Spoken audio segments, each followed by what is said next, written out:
What's up, everybody? I just saw the movie A Monster Calls, and it was pretty cool. This film is brought to us by director J.A. Bayano and stars Lewis McDonnell as Connor O'Malley, our main character, Sigourney Weaver playing his grandmother, and Felicity Jones, Jin from Star Wars Rogue One herself, playing his terminally ill mother.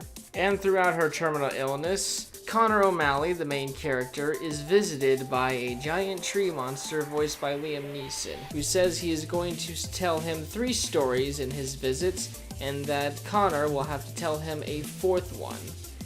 And it sort of goes from there, him dealing with the grief of his mother and the monster visiting him and telling him these fairly complicated stories that I will get into in the spoiler section.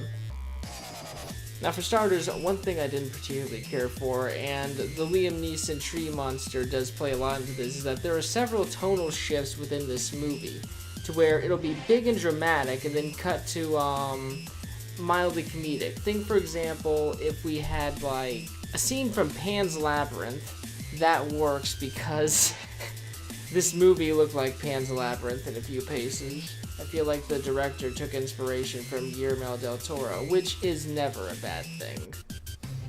And it'll go from that, and it'll be like, then cut to Ricky Gervais's The Office, which is like, it's not bad, those two things are not bad, but when you have a sudden cut to, oh my god, this big dramatic thing to, it's sort of weird for me. I didn't very much care for that. I mean, if there was acknowledgement of it, maybe I'd like it, but the dramatic tonal shifts, the way they were done, did not really work. And I went through an entire process of liking to not liking to liking this movie again several times. I enjoyed it at the beginning, I thought it was decent, then some bits with the tree monster, and then cut to some other stuff that didn't quite work for me, and then a bit with the tree monster did work, and so on and so forth, until in the end, I started liking it more consistently and liked the overall film as a whole. I feel like if I watched a second time, some of the things I complained about in my head wouldn't even come up since they were taken care of in the ending of this movie, and I'll get into that in the spoiler section. Yeah, overall, this is the kind of film where it didn't start out great for me, but once it started to get more into its plot and more into Connor O'Malley and everything he was going through, it really started to do well as sort of like a character study of this grieving kid going through the struggle of possibly losing his mother. And there was some stuff later in the film that I'd like to get into that really add to the depth of this character, and it's stuff I haven't really heard of a lot in the media, at least from what I've seen in movies. So, you know, it was unique for me. Maybe I need to see more movies, maybe I don't. Who knows? Overall, I would recommend this movie. Although it had its faults by the way it constructed its narrative and the way it dealt with the tone of its scenes, it still made up for it with good and likable characters and a sort of complexity to it that I didn't really see coming walking in. I recommend this movie. Check it out, it's pretty cool. It's got like an 85 on Rotten Tomatoes, so you know, I'm right. And let's just get into the spoiler section. Okay, so when I go into things that worked and didn't work, I'll go with the monster first. Now, I was curious how this monster played into it. Was he a figment of the kid's imagination?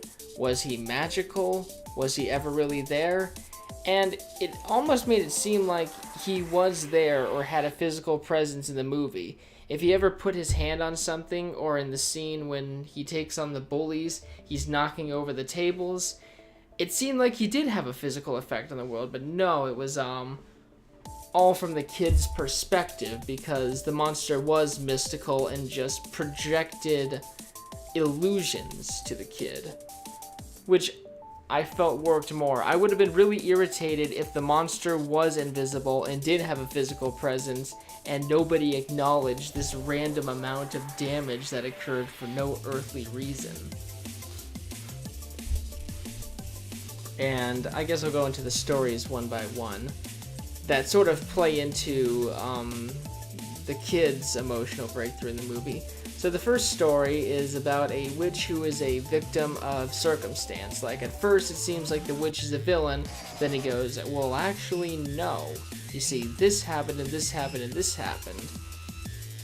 And then he got into this, like the hero of the story, like the prince who takes his kingdom and everything, is made to be the villain of that story, when at first he seems like the hero. Then in the second story, he tells the story about a pastor that kicked out this medicine maker and demanded that the medicine maker come back and care for his kids. He fails, and the monster comes in and destroys his house because it was all the pastor's fault in the end. He was greedy, he manipulated people, and lost everything because of it. The third one is not as detailed. Like, the others have their animations to it, which gave this film a unique feel.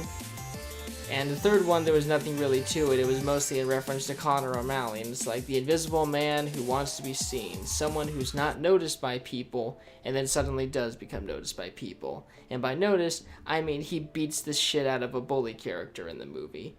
Now for the fourth story, and the part that really did a lot for me. I liked this. Whereas it's the kid confronting a recurring dream he's having about his mother falling into a pit.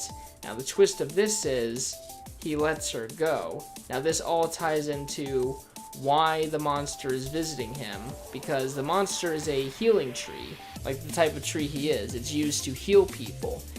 And the monster shows up to heal him, and the emotional and psychological damage that was inflicted on him, because throughout the movie he actually did want his mother to die. Now, it wasn't sort of a malicious intent. He didn't hate his mother. It was that the pain of knowing he'll lose her but not knowing when and spending every day wondering when drove him nuts, to where he thought, just get it over with already, please. And I thought that really gave the character a lot of depth, and it ties into the stories to where there's complexity to our thoughts and our actions. It's not necessarily what you think, but rather what you do. They're saying that the kid wasn't a bad person because he just wanted his pain to go away. And it's not like he ever did anything to the mother to alleviate that pain. He still stayed by her and still cared about her. It's the sort of emotional complexity I don't really see a whole lot of. I mean, I see like killing to save someone, but wanting someone to die so you'll no longer have to fear losing them is something I don't see a lot of, and that's what, the ending overall won over for me. It's also revealed that the mother herself once saw the monster, or still can see the monster, because he visited her once when she was a little girl.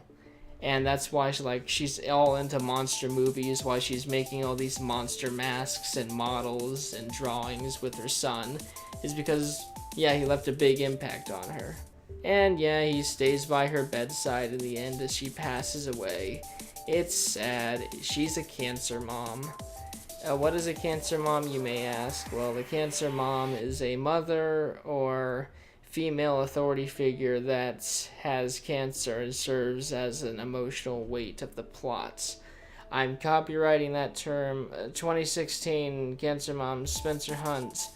I'm happy to be copywriting the term cancer mom. What am I doing with my life? It is 4:15 in the morning when I'm doing this, people. So check it out. Cool movie. And you know what else is cool? Subscribing to our channel. Also like us and follow us on the Facebook. Maybe leave a comment down below about how cool Facebook is. Or do you like Twitter better? We have a Twitter. Follow us on it. And let me know your thoughts. What did you think of this movie? Have you read the book? How is the book? I might give it a read sometime. Anyways, thank you all for listening. You have a lovely day.